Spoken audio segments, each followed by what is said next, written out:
আসসালামু আলাইকুম। আজ আমরা পালসার 150 সিসির সেই ইঞ্জিনটা আমরা ফিটিং করব। প্রথমত আমরা লেদ থেকে কানেক্টিংটা ফিটিং করে নিয়ে আসছি। আমরা চেম্বারের ভিতরে কানেক্টিংটা বসালাম। এখন আমরা গ্যাস কিট দেবো এবং সবগুলো আমরা লাগাই কমপ্লিট করে রাখছি। গিয়ার বক্স টক্স বসাচ্ছি।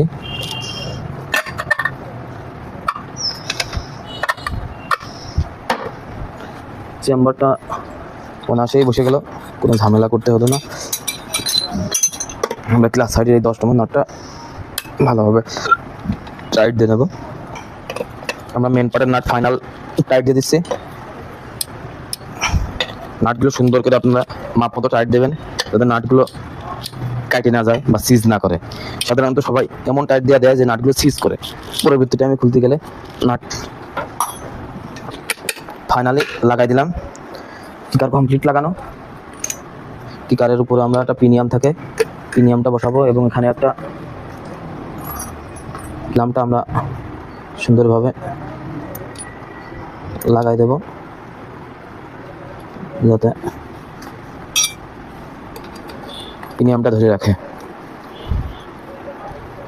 আমাদের ক্লামের নাট টাইট দিয়ে কমপ্লিট। আমরা এই অবস্থায় ওয়েটটা লাগাই দেব।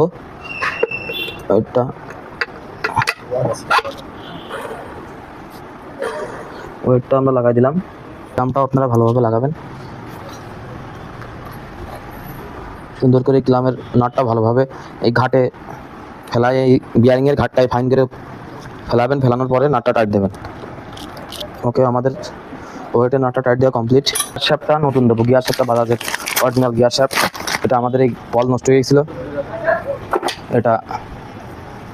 গেছিলো, এই জন্য আমরা গিয়ার সিলেক্টারটাই নতুন দিচ্ছি, যাতে গিয়ারটা খুব স্মুথলি পড়ে।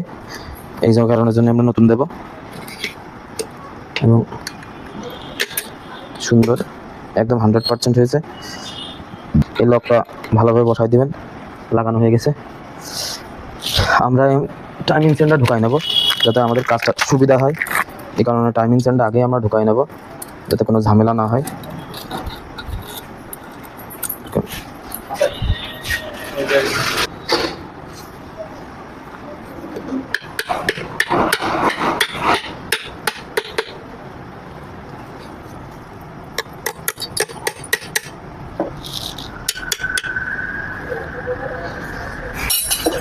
আমরা ব্যালেন্সারটা ওয়েটের সাথে ভালোভাবে বসাই দিলাম।